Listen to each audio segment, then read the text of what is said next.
ازيكم؟ زمان والكرتون هو وسيلة لتسلية الأطفال، بعدهم عن الخروج في الشوارع وتنمية الخيال عندهم. لينا نعرف الكرتون تعريف بسيط. الكرتون هو رسوم متحركة موجهة للأطفال، قائمة على قصص كاتبينها كتب.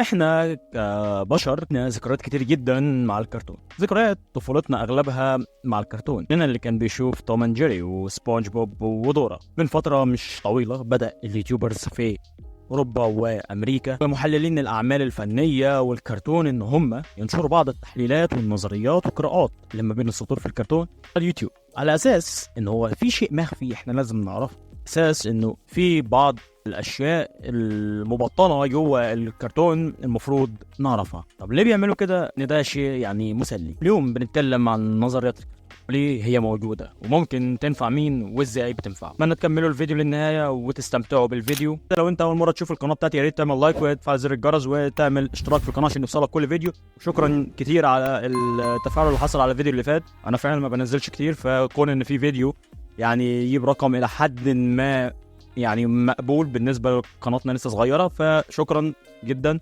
واتمنى ان الفيديو ده يكسر ويعديه. ولو انت متابع قديم ليا شكرا ليك انك انت تتفرج على الفيديوهات ومشترك.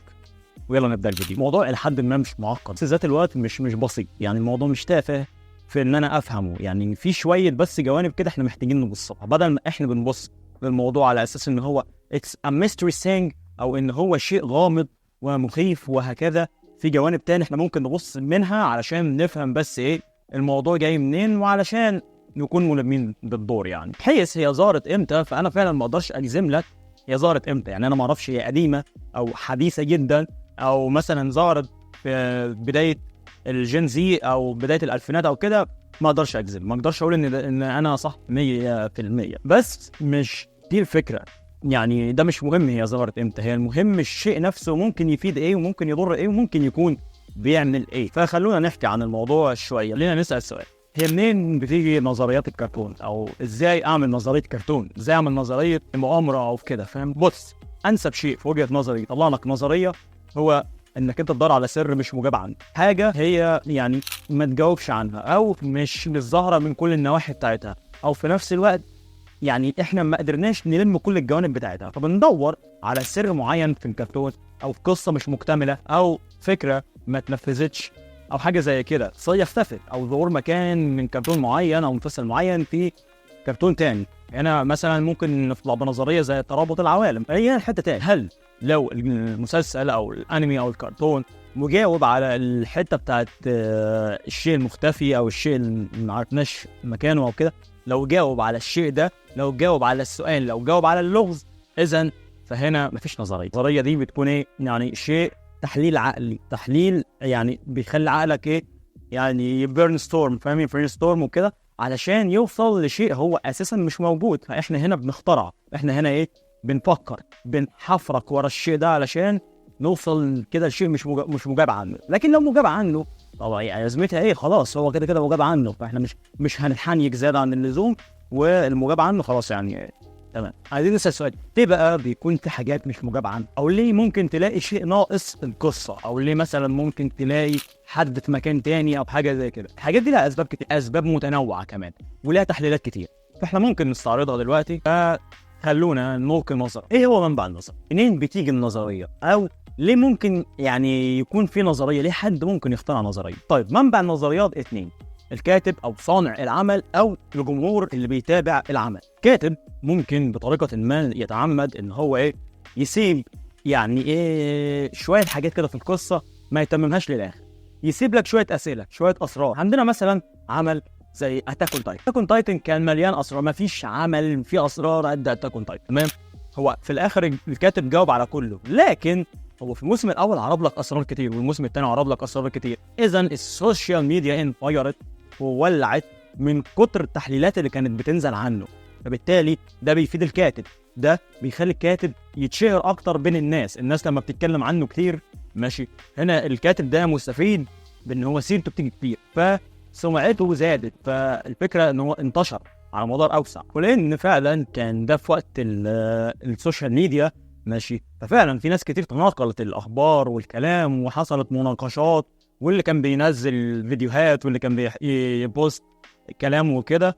ففعلا العمل خد هايب ابن لذينه، بقى من اشهر الاعمال في التاريخ. اسباب الشهره، واحد من الاسباب مش السبب العام، هو فعلا انه كان في اسرار كتير خلت الناس تحنكش ماشي وتفكر وتبرين ستورم ماشي علشان تطلع اجابات. فعلا مفيش انسب من السوشيال ميديا عشان تبقى تربه خصبه لانتشار الافكار والالغاز. ميزه الاحداث الغير مجاب عنها ان هي بص، في فيلم اسمه طعم الكرز، ده مثال تاني. فيلم طعم الكرز نهايته واحده من اكتر النهايات اللي فعلا هي مش مجاب عنها اطلاقا. هو الفيلم فلسفي، فلما بيجيب لك النهايه بتاعته بيقول لك والله هي النهايه اهي مش مجاب عنها، انت اللي هتجاوب عنها طريقه.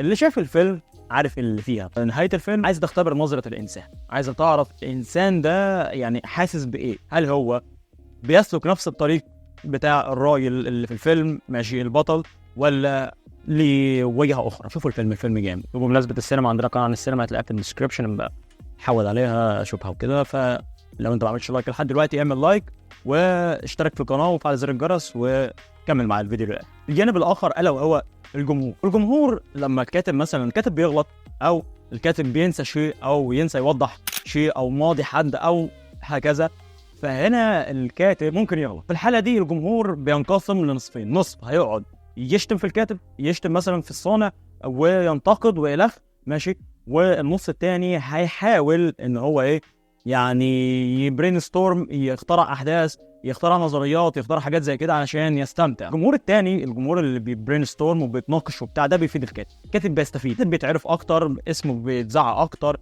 العمل بتاعه بيتذاع اكتر، ده بيفيد العمل جدا، العمل بيفيد الكاتب. لكن لو مثلا الكتابه سيئه فده بيتشتم، يعني لو الكتابه سيئه ده شيء تاني. من الناحيه الثانيه برضه اللي بيستفيده الجمهور، بس الجمهور بيستفيد استفاده معنويه ماشي، يعني الفايده بتكون معنويه في المتعه، في النقاش، في الكلام مع بعض ماشي، في الكلام مع الكاتب، يعني دي الحاجات اللي بتزود المتعه بس مش اكتر. استفاده مفيش، طبيعي يعني انت بتستمتع وتاخد فلوس، انت بتهزر. لو عايز بقى انك انت تبني نظريه، لو عايز تعمل نظريه، انت هنا مضطر انك انت تدور على عمل فيه احداث ما اكتملتش، او احداث غير مجاب عنها، او ماضي شخصيه انت ما تعرفوش ماشي، او شيء يعني لم يتم الاجابه عنه بالكامل ولسه العمل ما تقفلش. مش بقول لك هنا ان الكاتب سايبها او ما رضيش يجاوب عنها، لا، موضوع عامل زي النهايه المفتوحه. فهنا مثلا انت ممكن ترجع لاعمال كتير ممكن تدور فيهم، دورا، ويني ذا بو، عندك اوفر ذا جاردن وول، عندك كلارنس، عندك طبعا العظيم هانتر لان توجاشي متقاعس، متخاذل، متقاعد، متخلف. طبعا في بقى اسرار كتير لم تكشف لحد دلوقتي علشان المانجا واقفه والانمي واقف وتوجاشي كده مش بيرجع. بس فعلا الاعمال زي دي هي تربه خصبه لانك انت تبرين ستورم فيها، تعمل عصف ذهني، تفكر، تحاول تحل شويه الغاز. ده لو انت عايز تتسلى يعني وفاضي كتير. لو تسالني عن رايي الخاص، فانا فعلا بحب اتفرج على نظريات الكرتون، مش كاهتمام لكن عادي، يعني شيء مسلي، شيء كده مسلي بيديك جوانب تانية من الموضوع. بس بصراحة بدأت أتخنق في الفترة الأخيرة، أي شيء ما ناسبناش بننسبه ان هو دي مؤامره علينا، دي مش عارف الماسونيه عايزه تعمل فينا ايه، ده مش عارف الحزب الديمقراطي الافغاني مش عارف عايز يعمل فينا ايه. يا جماعه ده شيء للعالم كله، مش عايز اتفرج عليه ما يتفرجش عليه بكل بساطه، وده احسن له، ده يعني ده افضل للبني ادم ان هو يجتنب الشيء اللي هو شايفه مش حلو ليه يعني. فما بقصدش هنا ان احنا يعني سيئين او شيء زي كده اطلاقا، انا كل اللي بقصده انه عادي، احنا ممكن نستمتع ببساطه من غير ما نبين ان في مؤامرات علينا من كل مكان في العالم،